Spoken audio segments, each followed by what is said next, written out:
I often get asked, how do you get a good punk guitar tone? I've always found it hard to answer because I don't believe there's one single punk tone you can point to that works for everything. The sound varies so much across the genre, so instead of focusing on one generic tone you could use, let's instead look at a handful of unique sounds scattered throughout punk, and along with that, I'll show you how to identify and shape your own tones based on your favourite songs. To make this easier to understand, I'll break the main tones down into 3 broad categories. These are by no means the only types, and I'll be using them loosely just to demonstrate a few of the different tone styles you'll commonly hear in punk and its various subgenres. Those categories are classic, scooped, and modern. Starting with classic, this applies to a lot of punk tones from the 70s, think early Clash, Sex Pistols, Dead Boys, and so on. These guitars often sound quite thin and narrow in terms of the frequency range they occupy, especially when compared to later records where guitar doubling became more common and the guitars naturally took up more space and focus in the mix. I often think of them as having a somewhat buzzy tonal quality too. They sit alongside the bass and drums, sometimes a little buried, rather than engulfing them, like you might hear in more densely arranged modern recordings.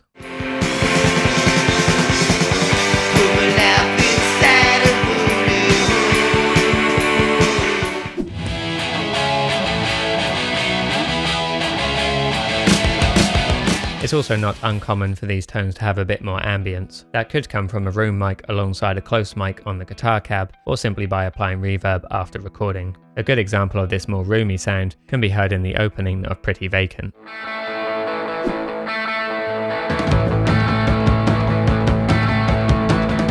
To recreate this kind of sound yourself, try using amp styles from the era, either physical or digital, whichever you prefer. I'd usually go for a cleaner amp model, like a Vox AC30 or Fender Deluxe Reverb, and run an overdrive pedal in front to get that distorted tone. Alternatively, you could use a higher gain amp and dial the gain back so you still get plenty of note definition, just like you hear on many of those classic records.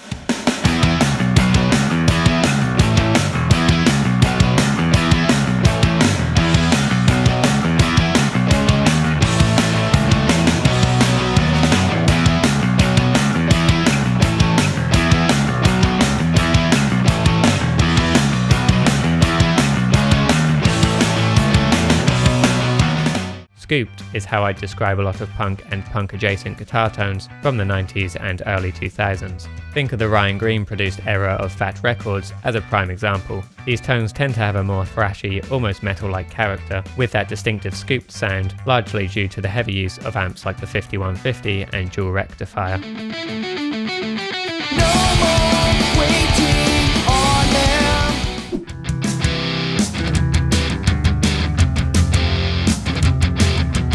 There's not a lot of definition in these kinds of tones because of the way the amp clips a signal and the removal of a lot of the mid-range frequencies. That's why it tends to suit bands playing simpler chord structures like power chords, as it enhances that playing style while it could take away from more complex voicings and push them further into the background. It's also used to create contrast between sections, for example in styles like ska punk when transitioning from a clean ska section to a heavier, more punk-driven chorus.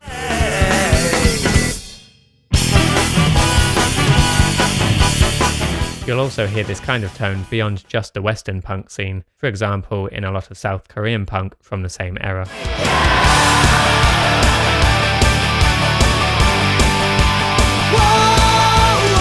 To recreate this sound, I usually turn to amps with that typical scooped mid-range character, so anything like Diesel, PV, Mesa, all of those should get you pretty close to that high gain, slightly fizzy amp tone.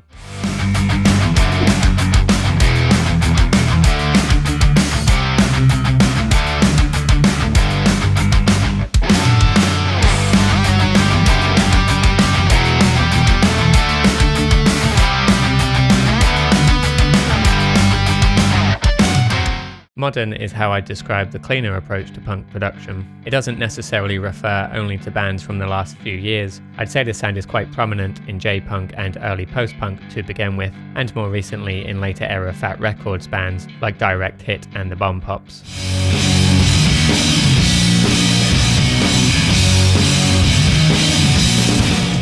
Everyone got all alone when I came here, but there's another to blame here. I'd categorise this tone as more jangly and single coil sounding overall. There's a lot of note definition in the chords, especially compared to the scooped sound I covered earlier, and is often used to give the arrangement a tighter, brighter quality. NoFX's catalogue is actually a great reference point for hearing how punk production has evolved over time. If you think back to an album like Heavy Petting Zoo, that one leans more into the scooped metal-like sound. But if you listen to something more recent, like Self-Entitled or First Ditch Effort, the guitars often have that more focused single coil or P90 tone, as Fat Mike explains here. This is the guitar that really gives NoFX its sound, because it's got such a precise tone. This through a silver tone.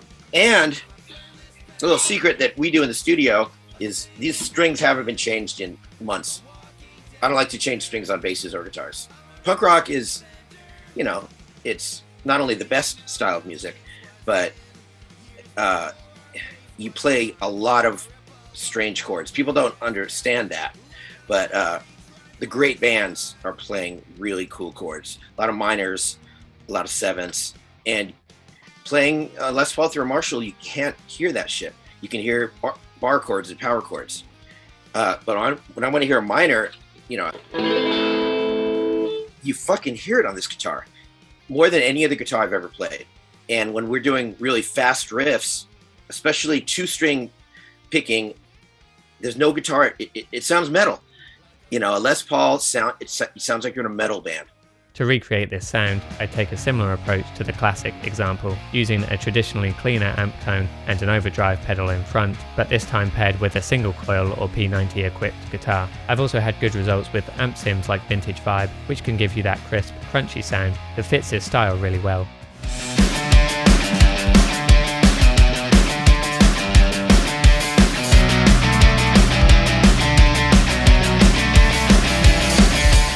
As promised, let's now go over how to identify and create these tones for yourself. Personally, I'm not too focused on researching the exact signal chain a particular band used on a specific record. There's just so much that happens between capturing the initial sound and the final master you hear on Spotify or a vinyl record that I don't think it's particularly useful. Instead, I like to approach guitar tone creation more broadly. The main things I listen out for when trying to mimic a tone are the texture and the attack.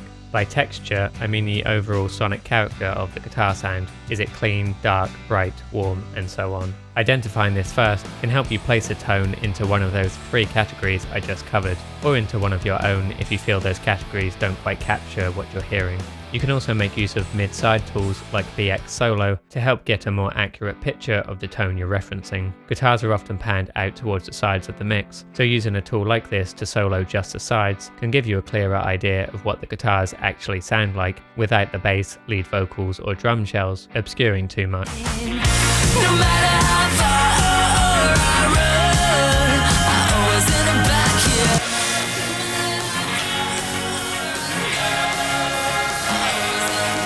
Attack refers to how defined the notes are and how sharp or rounded the transient sound. Simply put, the more distorted your amp tone is, the more pick attack you'll lose due to how the amp clips your incoming signal.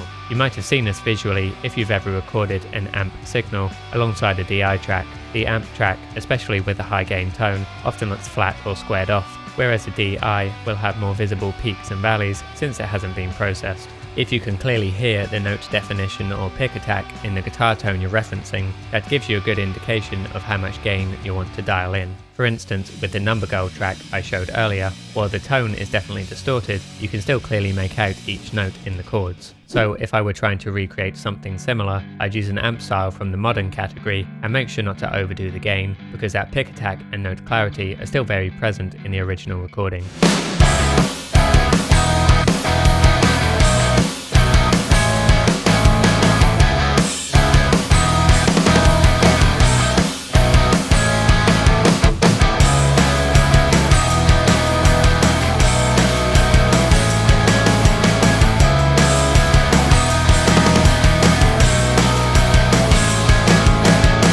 While being able to identify the style of tone that will work well for your song is important, something that's just as, if not more crucial, is how the chords you play affect the tone you are aiming for. That's something I cover in detail in this next video.